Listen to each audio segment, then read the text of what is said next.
नमस्कार दोस्तों, स्वागत है आपका इस YouTube channel Sarvan GS classes में। कैसे हैं आप सब? हम लोग चर्चा कर रहे थे गुप्त वंश के बारे में। और गुप्त वंश में हम लोग देखे थे कि समुद्रगुप्त ने पूरे उत्तर भारत को जीता, पूरे दक्षिण भारत को जीता, और उसने इन सभी राज्यों को जीतने के लिए अलग अलग नीति का अनुसरण किया। और उसके बाद जब उसका पुत्र बना शासक चंद्रगुप्त द्वितीय, तो उसने भी कहीं पे अपने पिता की तरह योग्यता को साबित करके दिखाया और पूरे भारत में उसने भी संचालन किया और कई सारे राज्य को उसने विस्तारित भी किया। गुजरात को भी उसने जीता, उसने बहलीक को भी जीता और उसके दरबार में नवरत्न भी रहा करते थे। यह उनकी जो है कि उपयोगिता थी, ये उनकी जो है कि उपलब्धियां थी ना। तो कल हम लोग पिछले क्लास में चर्चा किए थे इसके बारे में। आज हम लोग चर्चा करेंगे चंद्रगुप्त द्वितीय का जो पुत्र हुआ कुमारगुप्त के बारे में। और कुमारगुप्त का जो शासन काल रहा है, जैसे चंद्रगुप्त द्वितीय के शासन काल के बारे में हम लोग चर्चा किए थे, उसने जो है 415 ईस्वी तक शासन किया 375 से। और ये जो है 415 से कहीं कहीं सबसे अधिक समय तक शासन किया 55। ये जो है 415 ईस्वी से लेकर 455 ईस्वी तक शासन किया। और इसके बारे में माना जाता है कि गुप्त वंश का सबसे अधिक समय तक इसने शासन किया। ठीक है, कितने वर्ष हो गया? 40 वर्षों तक इसने शासन किया। ठीक है, गुप्त वंश में सबसे अधिक समय तक शासन करने वाला शासक रहे कौन? कुमारगुप्त। ठीक है। हाँ, आप लोगों को एक सूचना दे दे दोस्तों, कल जो है 23 जनवरी है।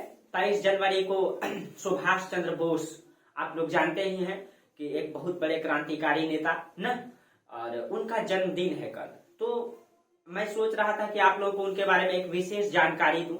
ठीक है, तो कल स्पेशल क्लास रखो। ये है आपका सुभाष चंद्र बोस। ठीक है, देखिए आप लोग इनको बखूबी जानते हैं, लेकिन कल इनके उपलब्धियों के बारे में हम लोग पढ़ेंगे, चर्चा करेंगे। ठीक है, ताकि आप लोग समझें, जाने कि वास्तविक में सुभाष चंद्र बोस की उपलब्धि क्या रही है।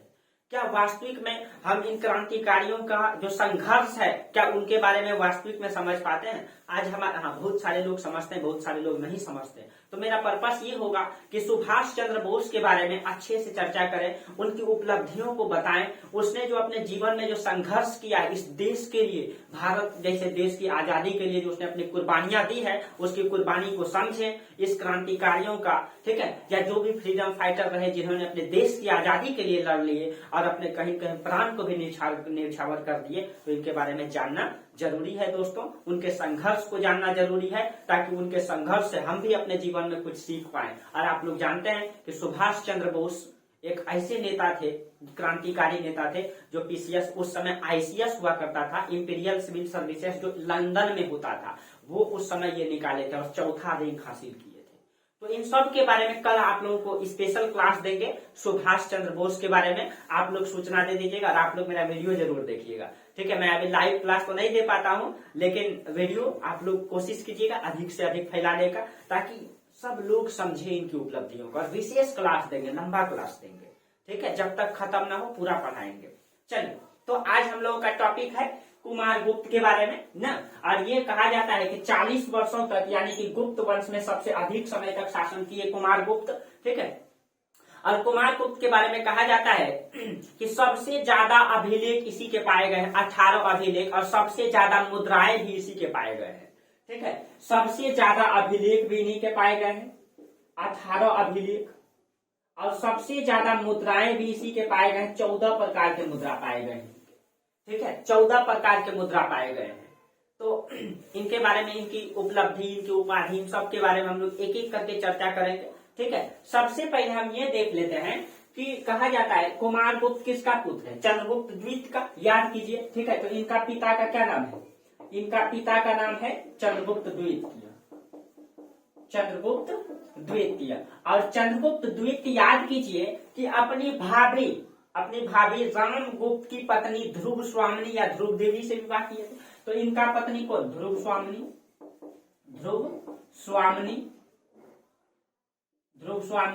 ठीक है, तो इसी दोनों से उत्पन्न हुआ था कौन? इसी दोनों से उत्पन्न हुआ कुमारगुप्त। लेकिन कुमारगुप्त के बारे में कहा जाता है कि ये छोटा भाई था। ठीक है, इससे एक बड़ा भाई था, तो उसका नाम था गोविंदगुप्त। ठीक है, इससे बड़ा भाई था गोविंदगुप्त। ठीक है, और कहा जाता है गोविंदगुप्त ये बड़ा भाई है, ये जो है ये बड़ा भाई है। देखिए, और इन दोनों के बारे में कहा जाता है कि आपको पिछले क्लास में बताए थे कि जब तक जो है मतलब यहाँ ये परंपरा चलती थी भारतीय इतिहास में कि राजा का बड़े बेटा ही उत्तराधिकारी होता था, तो यहाँ पे जो है बड़ा भाई कौन है, गोविंद गुप्त है।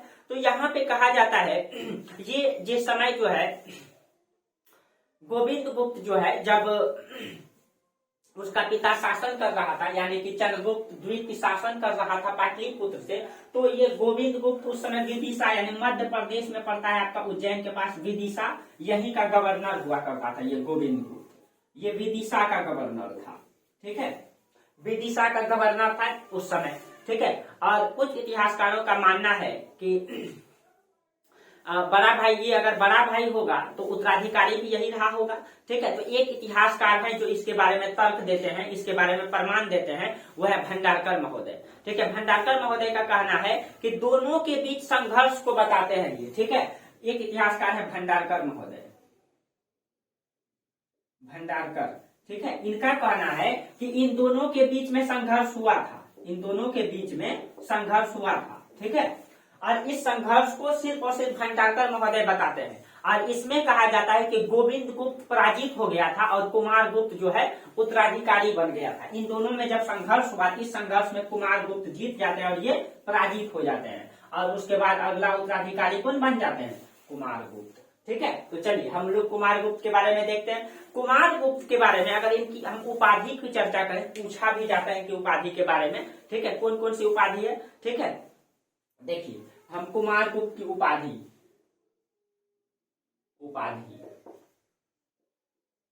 आप लोग इसको देखिए, गुप्त वंश से क्वेश्चन भी पूछा जाता है, इसीलिए आप लोग मतलब कॉन्सेप्ट के साथ साथ ऑथेंटिक चीजें भी ध्यान में रखें।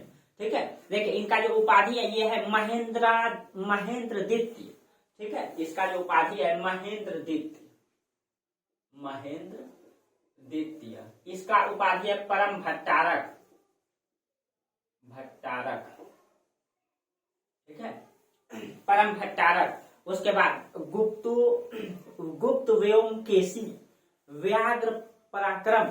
ठीक है, इसका जो उपाधि है गुप्त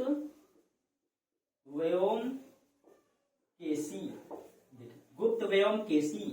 ठीक है, ये इनकी उपाधि, थोड़ा बड़ा बड़ा नाम है, डिफिकल्ट है, लेकिन आप लोगों को ध्यान में रखना है। गुप्त व्योमकेशी, व्याघ्र पराक्रम,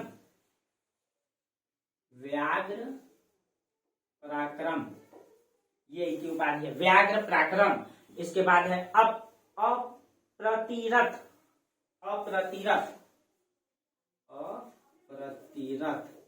और एक जो उपाधि है इनका जो पूछा गया है सक्रादित्य, याद रखिएगा ये सक्रादित्य, ये पूछा भी गया है। ठीक है, ये जरूर इंपॉर्टेंट है, ये याद रखिएगा। और एक उपाधि इसका परम भागवत। अब इससे ये पता चलता है, अगर इनकी उपाधि परम भागवत है तो इसकी उपाधि से जो बहुत सी जानकारी, इसका धर्म का पता चलता है, यानी इसका मतलब है कि वैष्णव धर्म को मान रहे हैं। ठीक है, परम भागवत अगर उपाधि है तो इसका मतलब ये जो है वैष्णव धर्म अवलंबी है ये शासक ना, इसकी उपाधि से पता चलता है। लेकिन इसकी मुद्राओं से पता चलेगा कि ये शैव धर्म अवलंबी है। ठीक है, देखिए इसकी उपाधि पता मिलता है परम भागवत, जिससे पता चलता है कि वैष्णव धर्म के हैं, लेकिन इसकी मुद्रा पर जो है मोर का चित्र है, और मोर का चित्र दर्शाता है कि ये शैव धर्म अवलंबी है। ठीक है, इसका मतलब है कि इसकी अगर मुद्रा का आप अध्ययन करेंगे, अभी हम आपको चर्चा भी करेंगे, तो इसमें मोर का चित्र है, जिससे ये पता चलता है कि ये कौन सा धर्म को माने, शैव धर्म को। इसका मतलब है कि राजा की जो है जो नीति है वह सहिष्णुता की नीति है, ये सभी धर्मों का सम्मान कर रहे हैं ना, ये जो है सभी धर्मों का सम्मान कर रहे हैं। तो चलिए पहले इनकी जानकारी का स्रोत को हम लोग देखते हैं कि जो कुमार गुप्त है इसकी जानकारी का क्या क्या स्रोत है। ठीक है, तो जानकारी का अभिलेख होगा, मुद्रा होगा, यानी पुरातात्विक स्रोत, साहित्यिक स्रोत। ठीक है, चलिए तो इसको हम देखते हैं।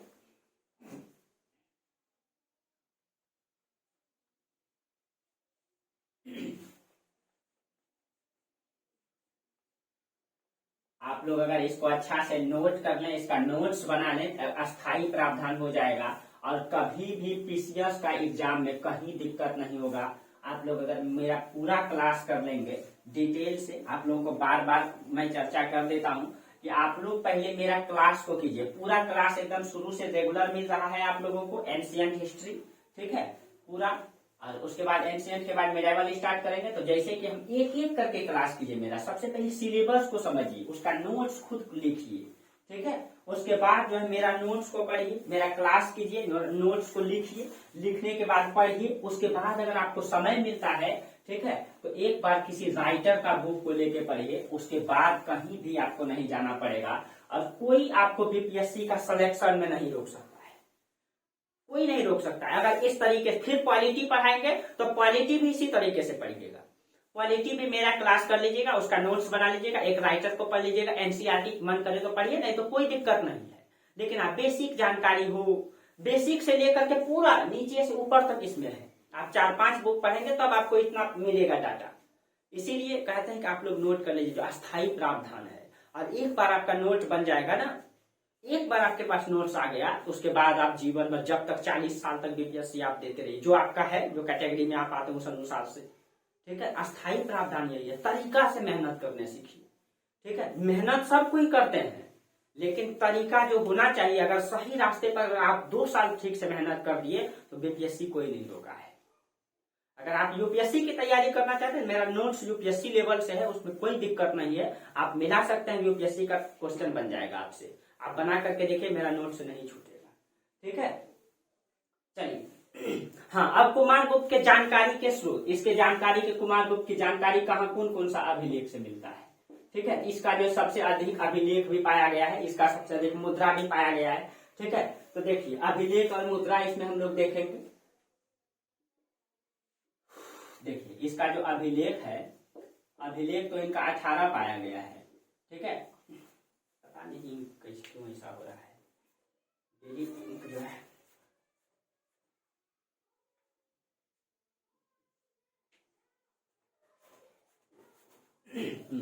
इनका जो अभिलेख है ये 18 है, ठीक है। और इनकी जो मुद्रा पाई गई है वो 14 प्रकार का है, 14 है। एक एक करके हम सबके बारे में चर्चा करेंगे, ठीक है। और इसके जो अभिलेख भी इसके 2 तरह के पाए गए हैं, एक तो प्रस्तर यानी पत्थर पर लिखा गया और एक ताम्रपत्र, ठीक है। अभिलेख भी का कितने प्रकार का है, 2 प्रकार का है, ठीक है। एक तो हो जाएगा प्रस्तर, प्रस्तर का मतलब हो जाएगा पत्थर पे लिखा गया, और एक हो जाएगा ताम्रपत्र पे लिखा गया, ठीक है। यानी कि तांबा का पत्र पे पत्र बना करके लिखा गया। जो ताम्रपत्र अभिलेख है वो 3 पाए गए जो बहुत इंपॉर्टेंट है। एक है आपका धनदेह ताम्रपत्र अभिलेख, उसके बाद है दामोदरपुर ताम्रपत्र अभिलेख और वेग्राम ताम्रपत्र अभिलेख, ठीक है। तो देखिए ताम्रपत्र में 3 है आपका, एक तो इसमें आपका धनदेह ताम्रपत्र अभिलेख, ताम्रपत्र अभिलेख, वेग्राम ताम्रपत्र अभिलेख, वेग्राम ताम्रपत्र अभिलेख 2, और एक है आपका दामोदरपुर ताम्रपत्र अभिलेख। ये 3 जो है ताम्रपत्र अभिलेख इसका, यानी तांबे पर लिखा गया है। और इन तीनों का जो महत्व है ये भूदान के महत्व के मतलब महत्वपूर्ण है, उसके लिए भूदान का इसमें महत्व को दिखाया गया है, ठीक है। तो ये तीनों जो है यानी कि भूदान यानी भूमि दान के लिए ये महत्वपूर्ण है, ये तीनों, ठीक है। भूदान का इसमें अच्छा से उल्लेख किया गया है, ठीक है। अब देखिए उसके बाद है आपका प्रस्तर अभिलेख, ठीक है। प्रस्तर अभिलेख, अभी मुद्रा के बारे में बात करेंगे, इसके बारे में। इसके जो मुद्रा है ये 3 प्रकार के तीनों पाए गए हैं, एक तो स्वर्ण मुद्रा भी है, रजत भी है और तांबा भी है, ठीक है। मुद्रा इसका कितने प्रकार, 3। एक तो आपका स्वर्ण मुद्रा है, रजत है, रजत का मतलब चांदी, और तांबे की भी मुद्रा इसका पाया गया है, ठीक है। अभी इसके बारे में चर्चा करेंगे, पहले हम इधर प्रस्तर अभिलेख को देख लें, ठीक है। देखिए ये जो आपका प्रस्तर अभिलेख है, प्रस्तर मतलब पत्थर पे लिखा गया, इसमें एक है आपका बिलसद अभिलेख, ये यूपी के एटा जिले में पाया गया है, ठीक है। बिलसद अभिलेख, बिलसद, ये यूपी के एटा जिले में ये पाया गया बिलसद अभिलेख। और इसमें देखिए इसमें जो है गुप्त वंश का वंशावली का उल्लेख आता है, इसमें जो है गुप्त वंश का वंशावली, और इसी में जो है इसका राज्यारोहण का भी पता चलता है। यानी बिलसद अभिलेख में गुप्त वंश की वंशावली और कुमार गुप्त का जो है क्या राज्यारोहण का उल्लेख इसी में आता है। आप लोग लिख लेंगे इसको, ठीक है। और इसी अभिलेख में ध्रुव शर्मा जो है, एक व्यक्ति है ध्रुव शर्मा, ये एक ब्राह्मण थे, ठीक है। इसके द्वारा कार्तिकेय मंदिर मतलब मंदिर बनाने का उल्लेख आता है, ठीक है। तो बिलसद अभिलेख में इनका राज्यारोहण का उल्लेख आता है, ठीक है, राज्यारोहण का उल्लेख आता है। प्लस में इस वंश की जानकारी का पता चलता है, वंशावली मिलता है। उसके बाद जो है ध्रुव शर्मा नाम का व्यक्ति ने जो है जो कार्तिकेय मंदिर का निर्माण करवाया है, इसमें उसका उल्लेख आता है बिलसद अभिलेख, ठीक है। तो ये जानकारी मिलता है आपका बिलसद अभिलेख से। अब देखिए आगे जो अभिलेख है इनका,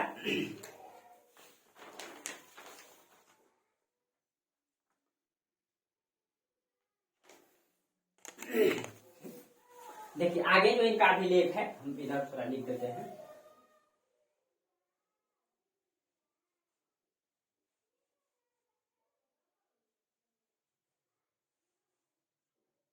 एक है आपका मनकुंवर अभिलेख, ठीक है, मनकुंवर अभिलेख है, गढ़वा अभिलेख है, मथुरा अभिलेख है, सांची अभिलेख है। इन सब के बारे में ये सब परस्पर ही है। मनकुंवर अभिलेख, ठीक है, मथुरा अभिलेख, सांची अभिलेख, ये सब है आपका, ठीक है। मथुरा एक है आपका गढ़वा अभिलेख, ठीक है। देखिए ये आपका इलाहाबाद में है, प्रयागराज में, प्रयागराज ये जो गंगा यमुना का संगम है यही, ठीक है। ये भी और ये भी मतलब मथुरा वाला भी प्रयागराज में है, गढ़वा भी जो है आपका प्रयागराज में है, सांची मध्य प्रदेश में, सांची जो है मध्य प्रदेश में, सांची या इसको काकनद अभिलेख भी कहा जाता है। सांची को जो है काकनद अभिलेख इसको भी कहा जाता है। उसके बाद एक है गढ़वा, ठीक है। उसके बाद उदयगिरी अभिलेख, एक अभिलेख है इसका, सबका आप नंबरिंग देके लिखिएगा। उदयगिरी अभिलेख, ठीक है। और उदयगिरी अभिलेख जो है इसमें एक शंकर नाम का व्यक्ति का उल्लेख आता है, जो पार्श्वनाथ कौन है? जैन तीर्थंकर, आपको पहले भी बता चुके हैं, ठीक है। इसमें जो है शंकर नामक व्यक्ति ने जैन तीर्थंकर पार्श्वनाथ की मूर्ति का निर्माण करवाते, इसमें उल्लेख आता है। इसका मतलब है कि राजा बिल्कुल उदार प्रवृत्ति के हैं, ठीक है, उदार प्रवृत्ति के। वो जो है जैन धर्म को भी अपना प्रश्रय दे रहे हैं, शैव धर्म को भी दे रहे हैं, वैष्णव धर्म को भी दे रहे हैं, यानी कि सभी धर्मों का यहाँ विकास होता हुआ दिखाई देता है ना। तो इसमें ये उल्लेख आता है उदयगिरी अभिलेख में, ठीक है। एक अभिलेख है इसका तुमैन अभिलेख, देखिए इस सबका नाम पूछ सकता है, ठीक है, इसीलिए तुमैन अभिलेख, ठीक है, आप लोग इसको लिखते चलिएगा। उसके एक अभिलेख है मंदसौर अभिलेख, जो बहुत इंपॉर्टेंट है, इसमें विशेष उल्लेख आता है मंदसौर अभिलेख, ठीक है। और ये जो मंदसौर है आपका, मंदसौर एमपी में पड़ता है, आपका मध्य प्रदेश में पड़ता है, एमपी में, ठीक है। ये मंदसौर स्थान है मध्य प्रदेश में। इसमें क्या क्या उल्लेख आता है, पहले ये इंपॉर्टेंट, इसका जो लेखक है, इसका लेखक है वत्स भट्टी, ठीक है, इसका लेखक है वत्स भट्टी। और इसकी भाषा क्या है? इसकी भाषा है संस्कृत, ठीक है, संस्कृत भाषा में ये लिखी गई है। और इसकी लिपि ब्राह्मणी लिपि है, इसकी जो लिपि है वो ब्राह्मणी है, ब्राह्मणी लिपि में ये लिखी गई है, ठीक है। इसमें क्या उल्लेख आता है, इसमें इस समय का, ठीक है, इसमें जो है इस अभिलेख में गुप्त वंश के धार्मिक पतन, ठीक है, और आर्थिक पतन की जानकारी का पता चलता है। सॉरी, धार्मिक पतन नहीं दोस्तों, आर्थिक पतन की जानकारी का पता चलता है। इसमें एक प्रदेश का नाम आता है लाट प्रदेश, ठीक है। इसमें जो है इस अभिलेख में एक प्रदेश का नाम आता है लाट प्रदेश, ठीक है। कहा जाता है कि इसमें ये उल्लेख आता है कि लाट प्रदेश, इसमें गुजरात के क्षेत्र को लाट प्रदेश कहा गया है। लाट प्रदेश से जो है जो रेशम बुनकर है, रेशम बुनकर का श्रेणी का मतलब होता है व्यापारी का समूह या संगठन, ठीक है। इसमें ये उल्लेख है कि लाट प्रदेश से समूह यानी कि श्रेणी जो है लाट प्रदेश को छोड़ करके मंदसौर जा रहा है। इसमें ये उल्लेख आता है कि लाट प्रदेश से श्रेणी जो है लाट प्रदेश को छोड़ के कहा जा रहा है? मंदसौर जा रहा है, ठीक है। और ये मंदसौर कहाँ है? मध्य प्रदेश में मंदसौर। इसका मतलब है गुजरात को छोड़ के ये मध्य प्रदेश जा रहा है। और ये श्रेणी का मतलब व्यापारी का संगठन है। अब आप ये मतलब तर्क लगा सकते हैं दोस्तों कि कोई भी व्यापारी का समूह किसी प्रदेश को, किसी नगर को छोड़ के क्यों जाएगा? इसका मतलब है कि यहाँ नगर का पतन हो रहा है। और इसका उल्लेख आपको पिछले क्लास में बोले फाहियान भी करता है कि नगर का यहाँ पतन हो रहा है, मथुरा जैसे पतन, मतलब कौशाम्बी, मथुरा, इन सब मतलब नगरों का उल्लेख भी करते हैं वो। और इसमें भी उल्लेख आया है कि लाज प्रदेश गुजरात को छोड़ के यहाँ के व्यापारी जो है कहाँ जा रहा है, मंदसौर जा रहा है। इसका मतलब है कि इस रेशम व्यापारी को जो है यहाँ लाभ नहीं हो रहा होगा, नगर का विनाश पतन हो रहा होगा, और इसी कारण से वो नगर को छोड़ के भाग। आप अभी ये मतलब संकल्पना कीजिए कि अभी मुंबई छोड़ के मुकेश अंबानी क्यों भागेंगे? अगर वो भागने लगे, बड़े बड़े नेता वहीं रहते हैं, सॉरी मतलब इकोनॉमिस्ट व्यापारी वहीं रहते हैं, नेता लोग दिल्ली में रहते हैं। अगर नेता दिल्ली छोड़ के भाग रहे हैं, मुंबई छोड़ के बड़े बड़े बिजनेसमैन भाग रहे हैं, अभिनेता भाग रहे हैं, तो इसका मतलब क्या है? मुंबई का पतन होने लगेगा, तब तो वो भागेंगे छोड़ के। कोरोना वायरस ये साबित भी कर दिया था। तो कहीं न कहीं नगर का यहाँ पतन हो रहा है, इसका उल्लेख ये देता है, मंदसौर अभिलेख में आता है। तो ये आपको ध्यान में रखना है, ठीक है। और एक देखिए जो धनदेह ताम्रपत्र अभिलेख है, ठीक है, ये बंगाल में पाया गया धनदेह ताम्रपत्र अभिलेख, ठीक है। अब इसके बारे में चर्चा करते हैं, इन सबको आप लोग नोट कर लेंगे।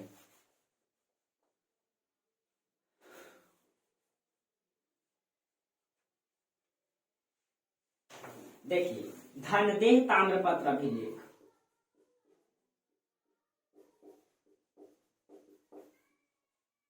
अब देखिए इसमें क्या उल्लेख आता है? धनदेह ताम्रपत्र उल्लेख। ये क्यों इंपॉर्टेंट है? ये बंगाल में, ये धनदेह बंगाल में है, ठीक है। और धनदेह बंगाल का गवर्नर हुआ करता था इसके समय में। इसमें भूदान का उल्लेख आता है जो इंपॉर्टेंट है, ठीक है। इसमें किसका? भूदान मतलब भूमिदान, ठीक है, भूदान का उल्लेख आता है इसमें। इसमें क्या, इसमें कहा जाता है कि हरि स्वामी नामक ब्राह्मण को जो है भूमि दान देता है, ठीक है। इसमें कहा जाता है कि हरि स्वामी नामक ब्राह्मण को भूमि दान दिया है, ठीक है। इसके अलावा भूमि दान खरीद कर देने के भी प्रथा प्रचलन में था, जिससे सामंतवाद, देखिए तो ये इसीलिए इम्पोर्टेंट है, इसमें जो है भूमिदान प्रथा का प्रमाण मिलता है। और भूमिदान प्रथा में ये जो है हरि स्वामी, एक व्यक्ति है हरि स्वामी, इसको जो है भूमिदान का उल्लेख आता है। अब देखिए, और यही भूमिदान से क्या होगा? सामंतवाद का विकास होगा। और आप देखिएगा कि इसके बाद जब वर्धन वंश पढ़ाएंगे तो उस समय सामंतवाद मजबूत कंडीशन में दिखाई देगा। सामंतवाद क्या होता है, पिछले क्लास में चर्चा किए थे। अब क्या होगा, जैसे देखिए एक राजा है, पूरे हिंदुस्तान को संचालित कर रहा है, और अगर यहाँ राजा बैठा है तो अगर दूसरा प्रांत उसका है तो यहाँ पे उसका गवर्नर है, यानी मुख्य रूप से केंद्रीकृत सत्ता है, राजा ही कंट्रोल पावर रखा है। लेकिन अब इसके बाद जब जैसे जमीन मतलब भूमि को दान देगा, ये दान वाला भूमि में राजा जो आएंगे वो मजबूत कंडीशन में आएंगे, और वही सामंतवाद का विकास होगा। यानी कि यहाँ कई राजा होंगे, यानी कि एक बड़े राजा तो होंगे ही, इसके नीचे छोटे छोटे राजा होंगे, यानी ये पूरा क्षेत्र एक राजा का रहेगा, लेकिन यहाँ भी एक राजा होगा, ठीक है। और ये राजा के अंतर्गत ये राज्य होगा, और ये राजा इसके अंतर्गत होगा, यानी बड़े राजा के अंतर्गत छोटे राजा सामंत, यानी इसका मालिक जो है, इस राज्य का मालिक ये राजा होगा। लेकिन पहले क्या होता था? पहले इस राजा का यहाँ गवर्नर होता था, मालिक मुख्य रूप से यही होता था, लेकिन यहाँ गवर्नर होता था जो राजा का बात मानता था। लेकिन अब ऐसा नहीं होगा, अब ये राजा जो है अपना राज्य सिस्टम खुद चलाएगा, लेकिन इसको खाली टैक्स देगा, अधीनता स्वीकार करेगा। यही सामंतवाद मजबूत कंडीशन में होता है, और उसका उल्लेख धनदेह ताम्रपत्र अभिलेख में आता है, ठीक है, जिसमें भूमिदान की प्रथा प्रचलन में आया, ठीक है। तो ये इनका जो है अभिलेख है, ये इनका अभिलेख है। अब देखिए इसका मुद्रा का अगर हम बात करते हैं, चलिए मुद्रे के बारे में बात करते हैं। इसका 3 प्रकार का मुद्रा भी पाया गया है।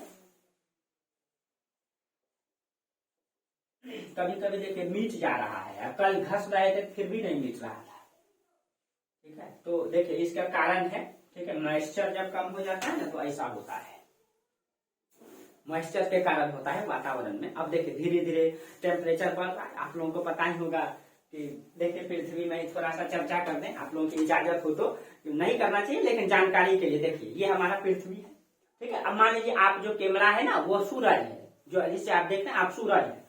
अब देखिए ये पृथ्वी जो है ना ये झुका हुआ है, ऐसे करके झुका हुआ है, और ये चारों तरफ घूमती है, मतलब आपका यानी कि सूर्य का भी चारों तरफ घूमेगा, ठीक है। अब हम यहाँ कुछ रख तो नहीं सकते हैं, कैसे बताएं आपको, ठीक है।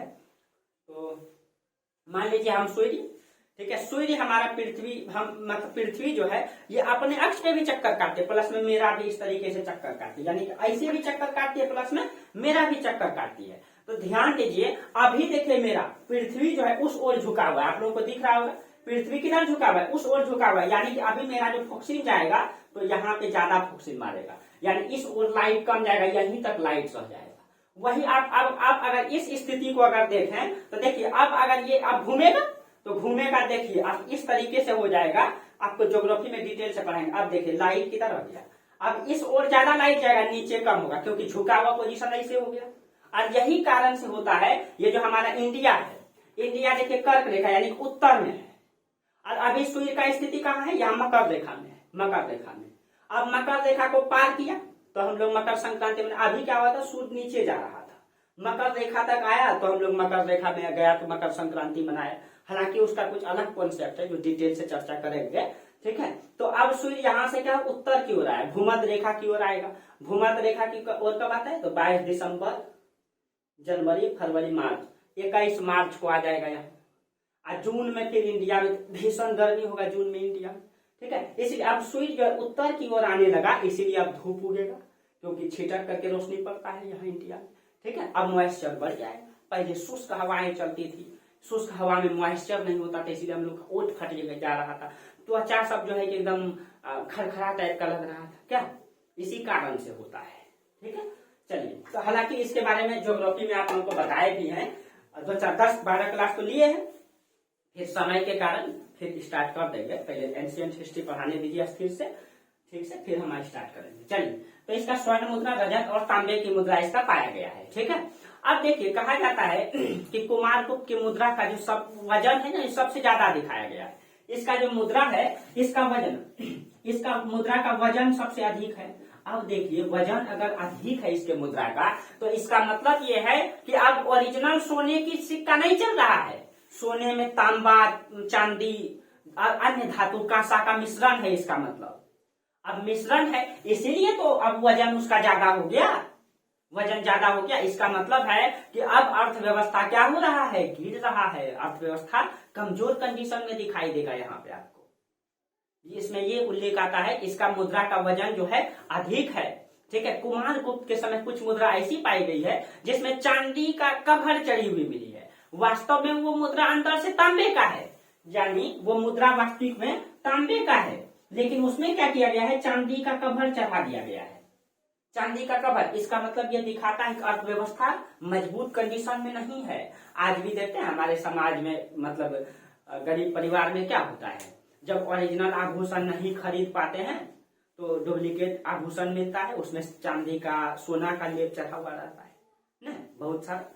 तो कहीं कहीं वो क्या दिखाता है कि उस व्यक्ति का अर्थव्यवस्था कमजोर है। भाई जो खूब पैसा वाला रहेगा, अमीर रहेगा, तो काहे लो, मतलब कि डुप्लीकेट वाला पहनेगा, चांदी का, सोना का रंग चढ़ा, वो तो ओरिजिनल पहनेगा। लेकिन जो गरीब परिवार से है वो अपनी बेटी को बहुत ज्यादा नहीं दे सकता है, जो हमारे समाज में परंपरा चलती है। हालांकि दोस्तों, मैं इसका समर्थक नहीं हूँ, मैं इसका घोर विरोधी हूँ कि ये समाज में जो दहेज प्रथा है और जो लेने, मतलब बेटी वाले से जो मतलब डिमांड किया जाता है, मैं इसका प्रत्यक्ष रूप से विरोधी हूँ, ठीक है। क्योंकि ये नहीं, ऐसे क्या लगता है, एक माता पिता को बोझ लगता है बेटी जन्म लिया, इनको दहेज ये चीजें देना पड़ेगा, ठीक है। तो और गरीब परिवार में क्या होता है, देखते हैं हम लोग, जो हमारे समाज में सिस्टम है कि चांदी का लेप, मतलब सोना का, वास्तविक में वो सोना का नहीं है, वास्तविक में किसी अन्य धातु का है, लेकिन उसमें सोना का लेप चढ़ा करके बेटी को पहना दिया जाता है, या जो भी रहे, ठीक है। तो इसका मतलब है कि उस व्यक्ति का अर्थव्यवस्था क्या है, कमजोर है। तो यहाँ भी इसका मतलब है कि इसका यहाँ पे वजन अधिक है, क्योंकि यहाँ पे अन्य धातु मिला दिया जाएगा, वजन तो बढ़ जाएगा, लेकिन इसका वास्तविक जो है तांबे की मुद्रा यहाँ दिखा, इसका मतलब इसका अर्थव्यवस्था गिर रहा है, ठीक है। और यहाँ देखिए, यहाँ नगर का भी पतन का पता चलता है, अभिलेख से, मंदसौर अभिलेख से नगर का पतन, इसके मुद्रा से जो है, मुद्रा के वजन को देख करके इसकी अर्थव्यवस्था कमजोर होता हुआ दिखाई दे रहा है। इसका मतलब है गुप्त वंश अब पतन की ओर जा रहा है, पतन की ओर जा रहा है, ठीक है। अब देखिए, मुद्रा से पता चलता है अर्थव्यवस्था गिरता जा रहा है। इसमें जो है कार्तिकेय का उल्लेख आता है, जिससे ये पता चलता है कुमारगुप्त शैव धर्म अवलंबी है। इसकी मुद्रा पर जो है कार्तिकेय, तो कार्तिकेय तो आप लोग जानते हैं, ये शंकर जी के कौन है, पुत्र है कार्तिकेय, इसका उल्लेख आता है। इसका मतलब है कि ये शैव धर्म अवलंबी शासक है, ये शैव धर्म को मान रहे हैं ना, तो इसकी मुद्रा से ये जानकारी मिलती है, ठीक है। अब देखिए, अब इसी के समय इसका अगर राजनीतिक उपलब्धि को देखा जाए तो ये देखिए यही मैप है जिसको हम नहीं मिटाए इसी कारण से, ठीक है, क्योंकि आज ऑफलाइन क्लास मेरा था नहीं, आज संडे था, तो यही कल का ही था। चलिए तो इसको देख लें हम लोग।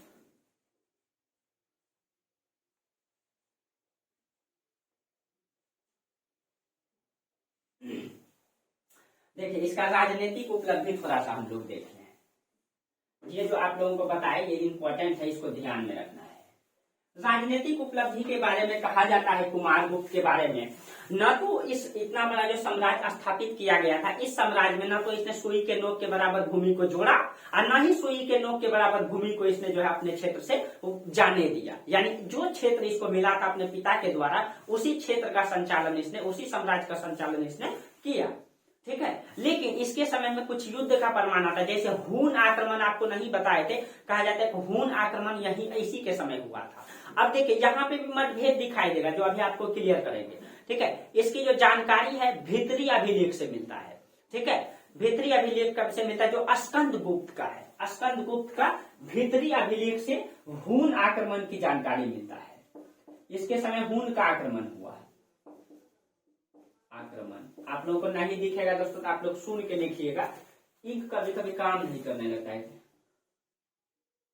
इंक डाले हैं फिर भी।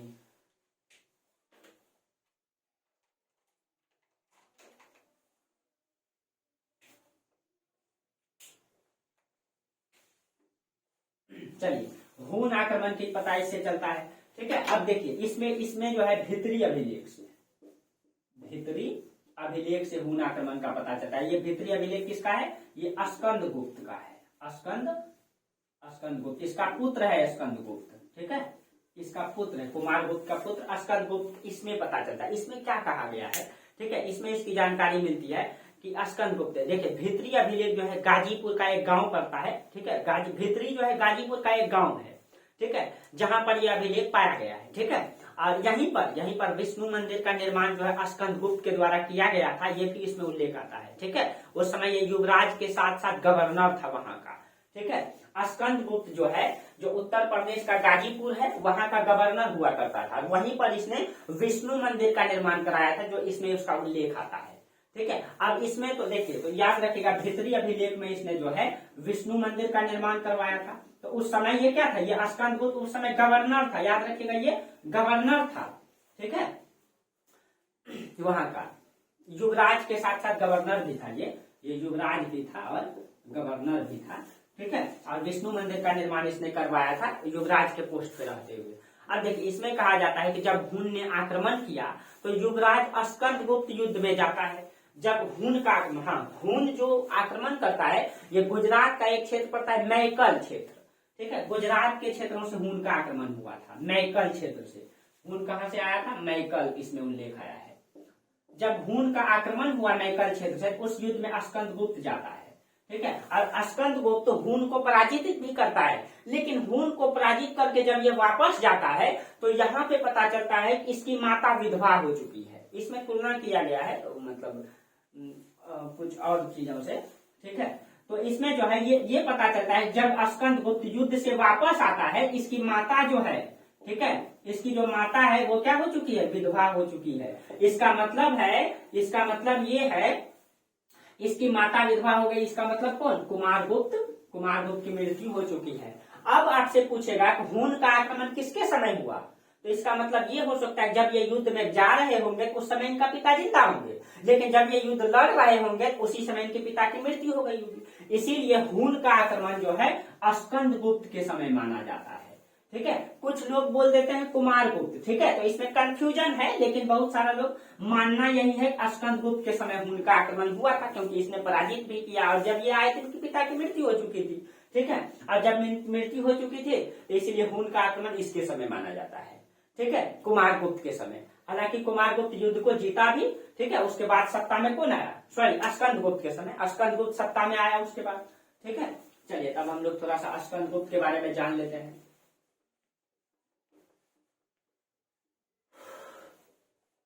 अब जो है इसके समय में गुप्त साम्राज्य का क्या होगा, दिखाई देगा, पतन होता हुआ दिखाई देगा।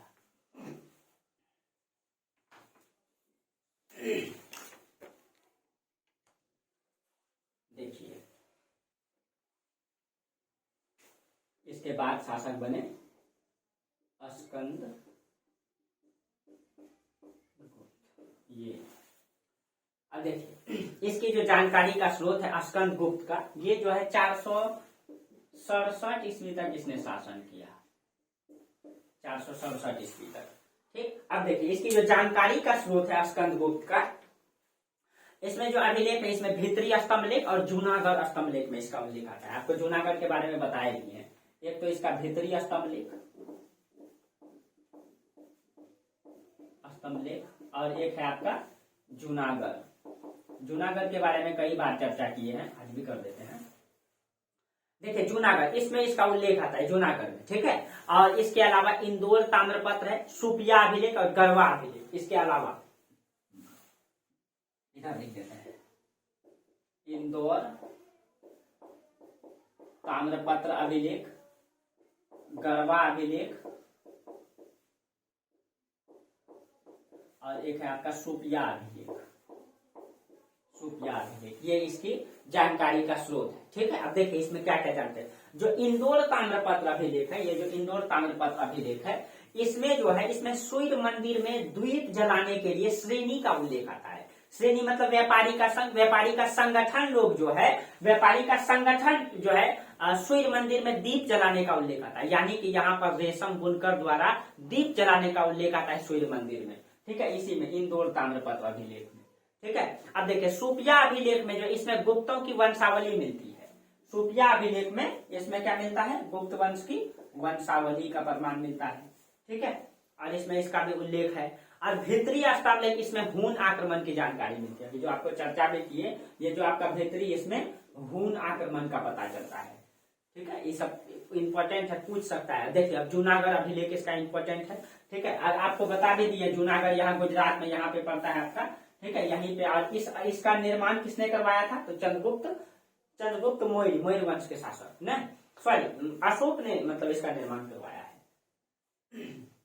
हाँ इसमें देखिए इसको लगाया है अशोक ने, यहाँ पे अशोक ने, लेकिन अशोक ने तो लगाया, लेकिन इसमें उल्लेख क्या क्या आता है। इसमें जो है जूनागढ़ अभिलेख में ये संस्कृत में लिखा गया है, ये संस्कृत में लिखा गया है। अब देखिए इसमें सबसे पहला राजा का नाम आता है चंद्रगुप्त मौर्य, चंद्रगुप्त मौर्य का नाम आता है, ठीक है। और चंद्रगुप्त मौर्य ने जो है यहाँ पे जूनागढ़ में यहाँ पे सुदर्शन झील का निर्माण करवाया था, बांध बना करके। और दूसरा उसी सुदर्शन झील से अशोक का उसके बाद नाम आता है। अशोक क्या किए थे, इस मतलब कि मान लीजिए ये नदी बहती है, नदी में क्या किया जाता है, बांध बना दिया। यहाँ पे ऐसे बांध, नदी ऐसे प्रवाहित होती है, देखिए ऐसे मान लीजिए, आप लोग जानते ही हैं, ये मान लीजिए नदी प्रवाहित हो रही है, ठीक है, इधर जा रही है।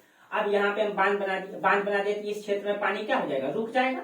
अब यहाँ जब रुक जाएगा तो ये झील बन गया। ये क्या बन गया, झील। तो इस झील का, यहाँ पे जो झील बनाया इसको नाम था सुदर्शन झील। सुदर्शन झील का निर्माण किसने करवाया, तो चंद्रगुप्त मौर्य ने। जब अशोक सत्ता में आए तो ये अशोक क्या करते, इसी झील से नहर का निर्माण करवा दिए, ठीक है। तो सुदर्शन झील से अशोक जो है नहर बनाए, ठीक है। अब जब यहीं पे शक शासक आए थे, तीसरा में शक शासक का उल्लेख है रुद्रदामन का, रुद्रदामन के समय यह बांध जो है टूट गया था। तो इसने क्या किया था, बिना बिगाड़ लिए जो है इस बांध का निर्माण करवाया था, पुनर्निर्माण, यानी टूटने के बाद पुनर्निर्माण करवाया। किसने, रुद्रदामन ने। उसके बाद स्कंद गुप्त के समय कहा जाता है, चौथा नाम आता है स्कंद गुप्त का, ठीक है। स्कंद गुप्त का नाम आता है। स्कंद गुप्त के समय फिर से ये बांध टूट जाता है। अब फिर से जब बांध टूट जाता है तो रुद्रदामन ने पुनः निर्माण करवाया था। याद रखिएगा, पुनः, कंफ्यूज नहीं करना है। स्कंद गुप्त जो है पुनर्निर्माण, रुक जाइए, पुनर्निर्माण, हाँ, पुनः इसने क्या किया था, पुनर्निर्माण किया इसने, ठीक है। तो देखिए अशोक ने इसको निर्माण करवाया, टूट गया तो इसने पुनर्निर्माण करवाया, इसने पुनर्निर्माण। अब पुनर्निर्माण किसने करवाया, पुनर्निर्माण स्कंदगुप्त ने करवाया। याद रखिएगा ये, ठीक है। इसने पुनर्निर्माण, जबकि पुनर्निर्माण किसने, तो रुद्रदामन ने। और इसको जो इस जूनागढ़ अभिलेख को रुद्रदामन का अभिलेख भी कहा जाता है, क्योंकि इसमें सबसे अधिक बात किसने लिखी है, किसका लिखा है, रुद्रदामन का, क्योंकि ये शक शासक था, ठीक है। ये उल्लेख आता है इसमें। उसके बाद कहा जाता है जो गुप्त शासक थे स्कंदगुप्त, ये वैष्णव धर्म को मानते थे, ठीक है, वैष्णव धर्म को मानते थे। और इसके अंतिम समय में गुप्त वंश का पतन होता हुआ दिखाई देता है, ठीक है।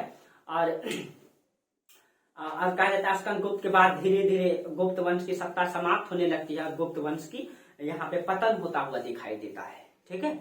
और उसके बाद गुप्त वंश समाप्त हो जाता है, ठीक है। और उसके बाद नए राजवंशों का उदय होता है, गुप्त वंश छोटे से क्षेत्रों में सिमट जाता है।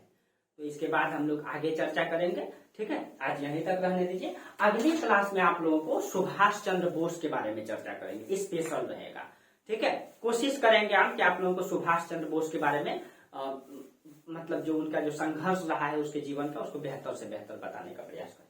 चलिए, तो आज यहीं तक रहने देते हैं, फिर हम लोग अगले क्लास में चर्चा करेंगे, ठीक है, इससे आगे। तब तक के लिए आप लोगों को बहुत बहुत धन्यवाद। Thank you.